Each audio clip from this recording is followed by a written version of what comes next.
Bonjour, bienvenue sur le plateau de Bâti-Journal TV. Nous sommes toujours au Forum Bois Construction à Lyon.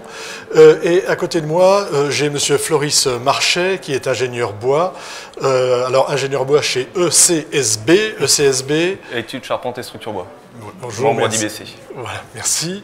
Et à ma droite, monsieur Cyril Paquier, vous êtes directeur général de BH Construction, c'est le groupe Beneteau, c'est ça? C'est le groupe Beneteau, c'est bien ça. Alors, vous l'avez compris, avec vous, nous allons parler construction modulaire. Et on va rappeler très rapidement, monsieur Paquier, en quoi consiste la construction modulaire. Alors, la construction modulaire, c'est l'acte de concevoir un bâtiment en modules tridimensionnels qui vont être fabriqués en atelier. C'est-à-dire qu'on va fabriquer dans un atelier de production. Il y a un bâtiment qui se prête très bien à ça, c'est la chambre étudiante. Voilà, donc vous imaginez une chambre étudiante qui fait à peu près 6,50 m de long sur 3,50 m de large. Elle est totalement fabriquée en atelier en 3 dimensions.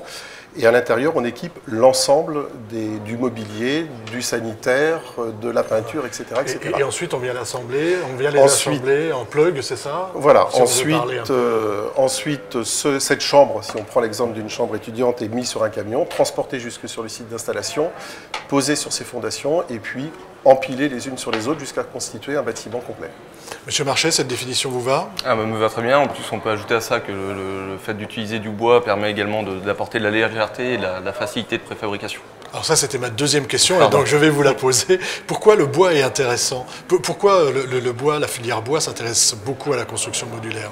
Et en quoi le bois peut-il être intéressant dans ce domaine? Donc, de par la légèreté du matériau, donc d'un point de vue transport, levage, donc c'est vraiment des atouts pour soulager la mise en œuvre des modules sur site. Et en plus, de par la préfabrication, la facilité d'assembler les éléments en atelier. D'accord. Parce que tout ça est d'abord fabriqué en atelier. Tout ça est d'abord fabriqué en atelier par des éléments. Donc, un module est constitué d'un plancher.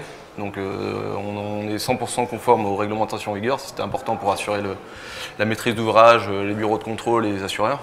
Donc un plancher en ossature bois, les murs typiquement conformes au DTU 31.2 et un plafond. DTU 31.2 pour les non spécialistes, c'est le DTU de la construction bois. De la charpente et maison ossature bois. D'accord. Pourquoi le bois est intéressant? Ou pourquoi le bois s'intéresse à la construction modulaire? Effectivement, par rapport à ce qu'a dit Floris, je rajouterai un élément, c'est que le bois, c'est aussi une filière sèche. Et quand on est dans un atelier de production où vous produisez 6 à 8 chambres étudiantes par jour, vous n'avez pas le temps de temps à consacrer au temps de séchage. Donc en fait, il faut utiliser des matériaux dits secs. Voilà. Et donc le bois se prête bien à ça, puisque le bois s'assemble par vissage, par pointage. Voilà. Et donc on n'a pas de temps de séchage. Est-ce qu'on a des limites dans la taille des modules? C'est quoi? C'est une limite de la route, on va dire, du transport? Je pense que Cyril répondra mieux que moi à la question. En fait, on a deux limites. On a une limite effectivement de gabarit de transport et on a une limite, on va dire, industrielle et structurelle. Donc les limites gabarit de transport, c'est plutôt des problèmes de largeur et de hauteur. Donc on va être à 4,50 m, on va faire en sorte qu'un module ne dépasse pas 4,50 m. Et puis 3 mètres, on peut aller jusqu'à 3 mètres, 3,20 m de hauteur. En longueur, pardon, on va jusqu'à 12 mètres, c'est plutôt une limite du process industriel. Alors, je vais vous poser une question qu'on vous pose peut-être souvent. Allez-y. Est-ce que ce n'est pas un peu une uniformisation de la construction? Est-ce qu'il n'y a pas un risque de ne pas pouvoir faire de l'architecture? Pas du tout. Pas du tout, c'est une question qu'on ne vous pose pas? Si, c'est une question qu'on nous pose. Alors, de moins en moins. De moins en moins, tout simplement parce qu'on a de plus en plus de réalisations et qu'à travers nos projets, on est capable de démontrer qu'il n'y a pas un projet qui se ressemble. Plus l'élément qu'on va construire est petit, effectivement, et plus vous avez une sorte d'uniformisation. Maintenant, quand on construit effectivement des logements sociaux de 80 mètres carrés, ils ne sont pas modulaires et pourtant ils se ressemblent, déjà. Donc en fait, la construction modulaire ne dégrade pas ça. Après, quand on est sur des plus grands ensembles, ben non, les boîtes, il suffit de les assembler comme on veut et vous avez une architecture globale avec deux bâtiments qui ne se ressemblent pas du tout. Donc on peut jouer, et il y a beaucoup d'architectes qui ont compris qu'ils pouvaient jouer avec ça. Vous avez peut-être des enfants qui jouent au Lego. J'en ai eu, enfin maintenant ils sont grands. Voilà, ils jouent peut-être plus au Lego. Eh ben, en fait, c'est la même chose. Vous pouvez construire autant, autant de bâtiments et de modèles avec le Lego. Voilà.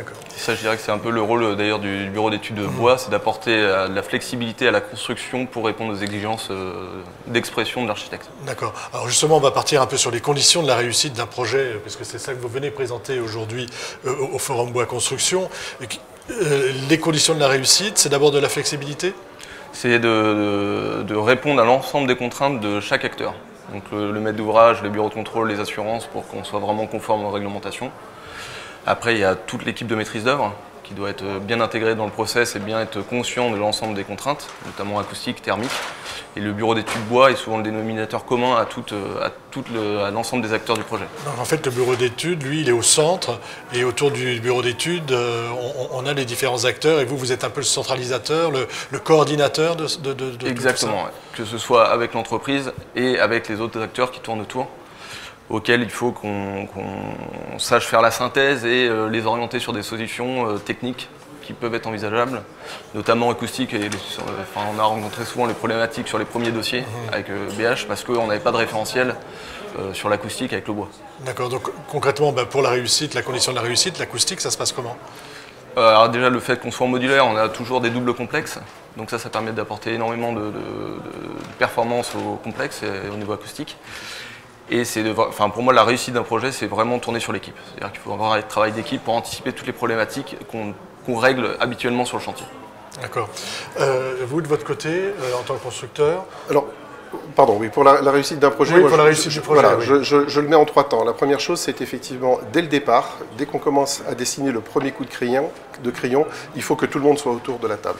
Floris l'a dit, bien évidemment, la structure bois, l'entreprise, mais aussi les autres bureaux d'études. Et ils accompagnent tous l'architecte dans sa conception. Des entreprises ou des industries comme l'automobile, l'aéronautique, l'électroménager travaillent comme ça depuis 25 ans. C'est ce qu'on appelle en mode projet ou en mode plateau. C'est-à-dire que sur un même plateau, on a tous les acteurs. Voilà. Donc ça, c'est la première condition de réussite d'un projet en construction modulaire, c'est de mettre dès le départ tout le monde autour de la table et chacun participe. En gros, de constituer une équipe solide autour autour de l'architecte, en fait, et avec le bureau d'études qui va chapeauter l'ensemble des... Exactement.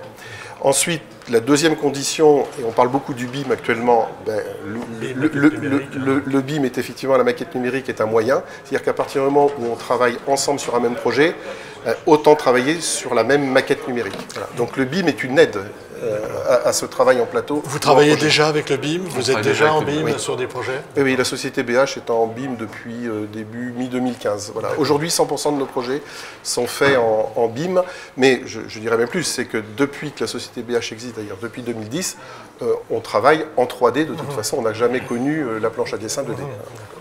Donc il y avait une troisième condition. La troisième condition, effectivement, c'est ce que Floris a dit. En fait, j'ai complété les deux premières. La troisième, c'est effectivement d'intégrer la structure bois dès le départ. Pourquoi? Parce que la structure bois, c'est quelque part, c'est le squelette du bâtiment ou du module. Et il faut qu'on définisse dès le départ comment on assemble ce squelette. Quand vous êtes dans un process industriel, l'ordre d'assemblage est extrêmement important. Et donc l'ordre d'assemblage et l'industrialisation vont conditionner la façon de concevoir.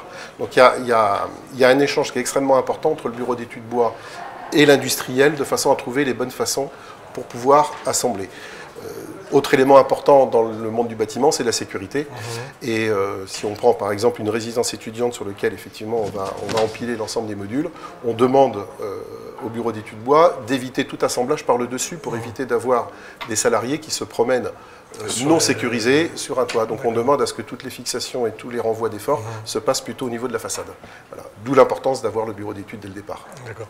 Donc sur les conditions, je reviens sur un peu les conditions de la réussite. Là, vous venez de nous citer trois temps, on va dire, oui, dans le projet. Au niveau de la coordination, je reviens un peu sur le BIM. Est-ce que le BIM accélère, enfin aide à la coordination, aide au dialogue, ou est-ce que c'est encore des choses qui sont compliquées? Je pense que ça sera encore plus vrai demain pour l'utilisation du BIM. Aujourd'hui, en fait, le BIM, c'est juste un travail d'équipe, mais c'est un outil pour faire du travail d'équipe. Aujourd'hui, le travail d'équipe, on le fait déjà, et sur des bâtiments qui sont de l'ordre du R+2, R+3, ça reste cohérent, éventuellement, de ne pas utiliser le BIM. Je pense que demain, sur les réalisations de projets de grande hauteur, ce sera nécessaire d'aller sur le BIM.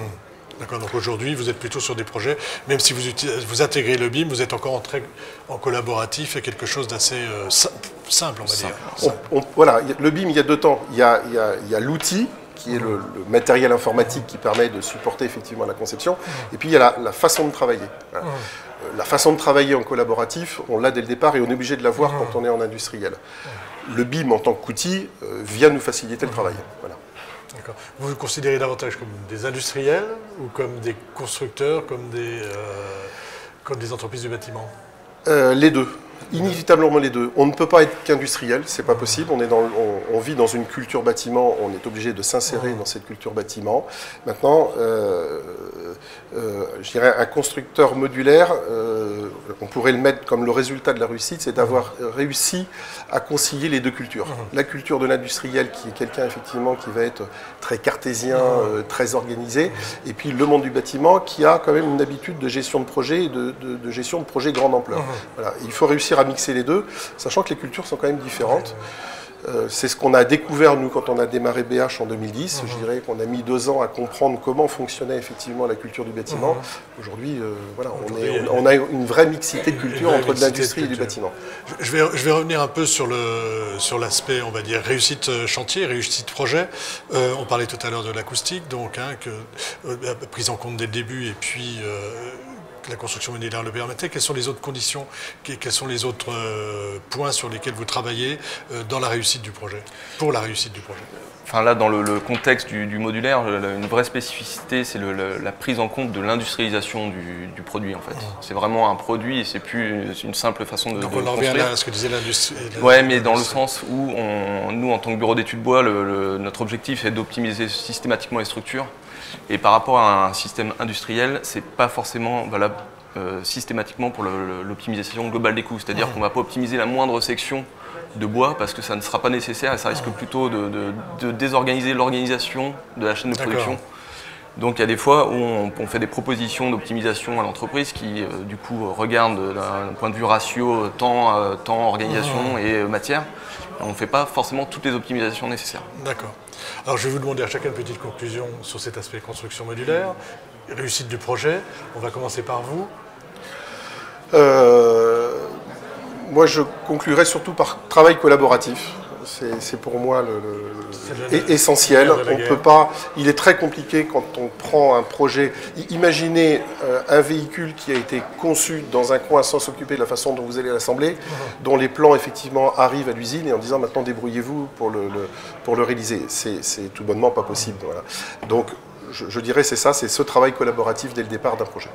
Travail collaboratif, et pour vous? Sur le travail collaboratif, je rejoins tout à fait Cyril sur ce point-là, et je voudrais ajouter que pour moi, la construction modulaire est un moyen d'arriver à des bâtiments de haute qualité, avec des conditions de travail pour les personnes améliorées par rapport à ce qu'on connaît actuellement sur le chantier. Voilà, bien sûr, parce que là, on travaille à l'intérieur, à l'atelier, et on va ensuite faire le montage sur le chantier. Sur une résidence, excusez-moi, sur une résidence considérée, ou sur un logement, vous considérez que 80% du travail est fait en atelier. Merci beaucoup messieurs. Donc nous étions sur la construction modulaire et les conditions de la réussite d'un projet. Et je vous invite d'aller visiter les sites internet des uns et des autres. Merci, au revoir. Merci. Merci.